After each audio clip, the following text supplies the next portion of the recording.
there, Sue. Thanks,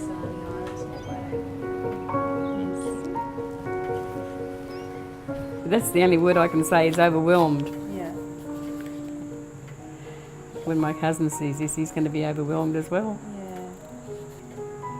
Today I received a lot of information from Sue, who's with the Logan City Library.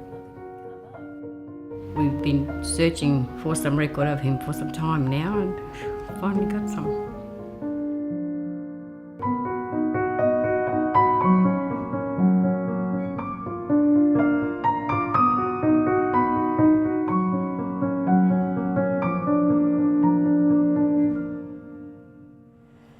So this is from the Queenslander, which was a publication at the time. The photograph that was sort of given to me is a list of photographs of people who enlisted in Queensland, and his name's on there, so it has to be him. I can see the resemblance there to my uncles and my cousins. So I can't describe how I feel about it, because it's very emotional for me. But at the same time, I'm very happy.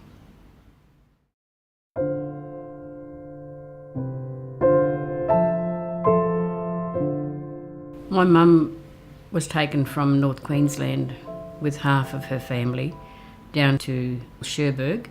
They left 4 or 5 brothers behind, the older ones, and Valentine was one of them.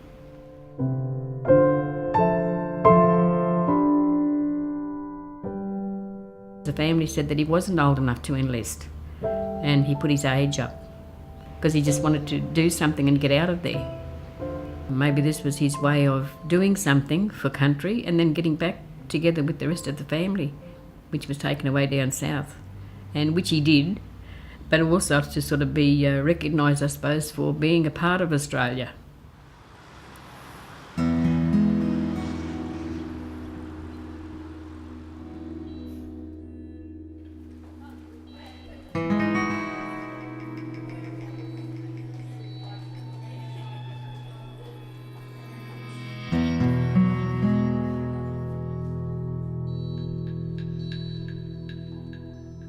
The legend, the Anzac legend, is ours as well.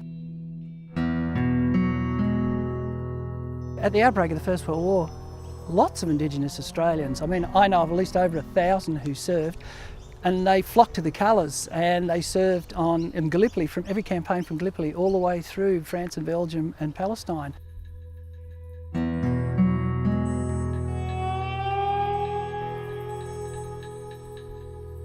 Every one of these 1,000+ people that I know of was a role model.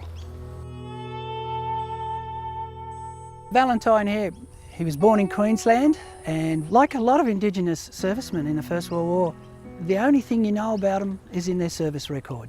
You know hardly anything about him when he joins, you just know where he comes from, whether he has a relative who's his next of kin. He serves in the 2nd Light Horse, a Queensland unit. He joined quite late, and he then was sent overseas to Palestine.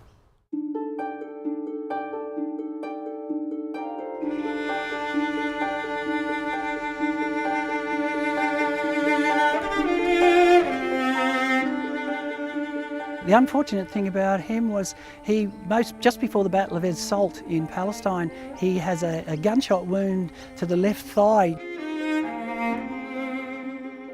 He's hospitalised, sent back to Australia. A couple of months after he's back in Australia, he's discharged from the army, and he vanishes.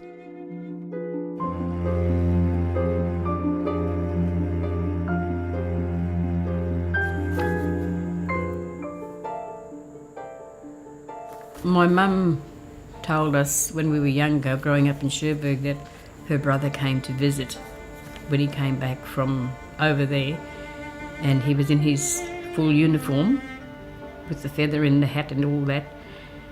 He was one of these people that were considered to be exempted from the Act, as they called it in those days, and they weren't allowed to stay on the communities for too long. So after the visit, he went back up north, and that's when they lost track of him. I just can't believe how much information is there. I really can't. and I'm certainly going to read that properly. Another thing that stands out to me is finding out that he actually lived in North Queensland and then went to Sydney for some time, where he did some busking or something on the street there in Sydney, and then going back to North Queensland to live, and then eventually be buried up there. Yes.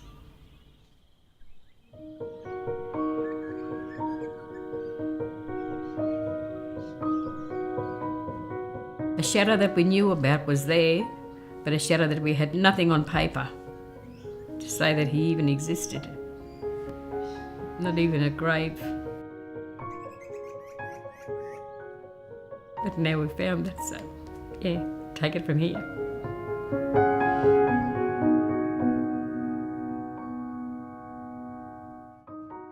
I think the story has been untold for so long that the wider community don't realise how many Aboriginal and Torres Strait Islander men and women served in all of the armed forces, not just the Army or the Air Force, but like with him in the Light Horse Brigade.